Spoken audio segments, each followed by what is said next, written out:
The news continues in Southern Africa, where South African Police Minister Becky Cele says kidnapping is on the rise in South Africa and organized crime groups are not only targeting wealthy business executives and their families, but also college students.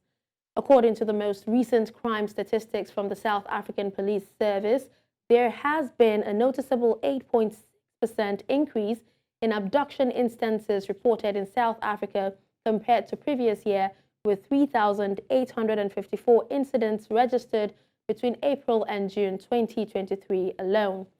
Daly also noted that these syndicates target specific individuals for ransom, are responsible for most crimes in the country. More concerningly, the SAPs further highlighted a trend of these syndicates targeting university students by setting up fake dates via the dating app Grindr. Now, joining me on the news to discuss this issue is the manager, Crime and Justice Information Hub, Justice and Violence Prevention Program Institute for Security Studies, Pretoria, Lizette Lancaster. Thank you so much for joining us, Lizette, at this time. All right, so can you provide an overview of the current rise in kidnapping incidents in South Africa? What are the factors contributing to this increase? Thank you for having me. We have been seeing a 256% increase in the number of kidnappings reported to the police in 10 years in South Africa. The greatest rise or the highest sort of increases we've seen since COVID, when South Africa had quite strong COVID lockdown restrictions. And since then, because the police's attention was elsewhere on enforcing these restrictions, we now see that syndicates operating, kidnapping rings and so on have been flourishing. So as a result, we have seen this 256% increase in reported kidnappings, but of course there might be more. And most of these kidnappings has to do with other robberies, but of course there are also a rise in kidnappings for ransom and extortion, although they make quite a small percentage of the kidnappings reported.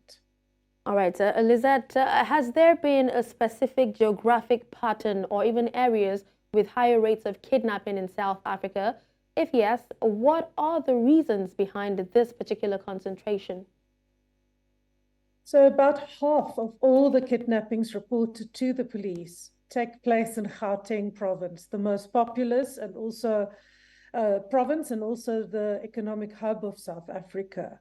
The reasons are multiple, but the biggest driver of kidnappings are the armed robberies, business robberies, and hijackings, followed by kidnappings and human trafficking for, say, sexual exploitation or labor exploitation, because people are lured to South Africa under the auspices of work or other, to get work.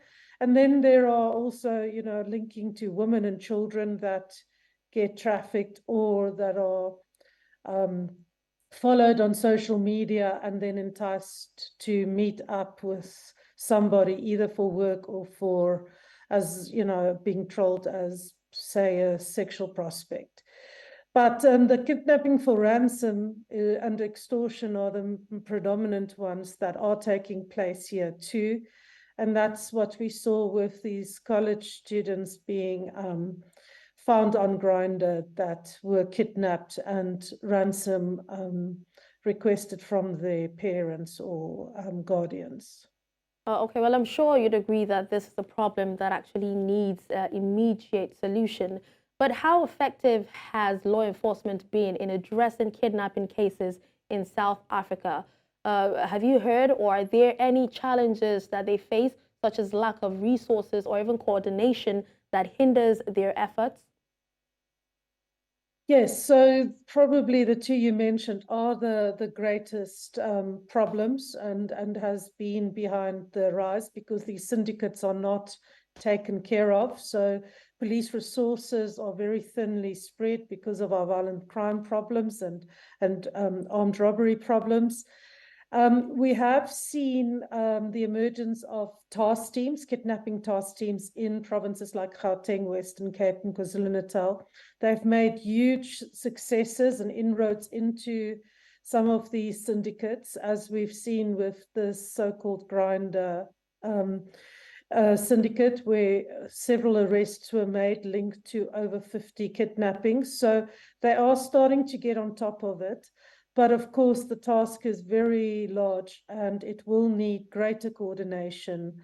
But they are working quite well with private security companies and other organizations and institutions such as our National Prosecuting Authority.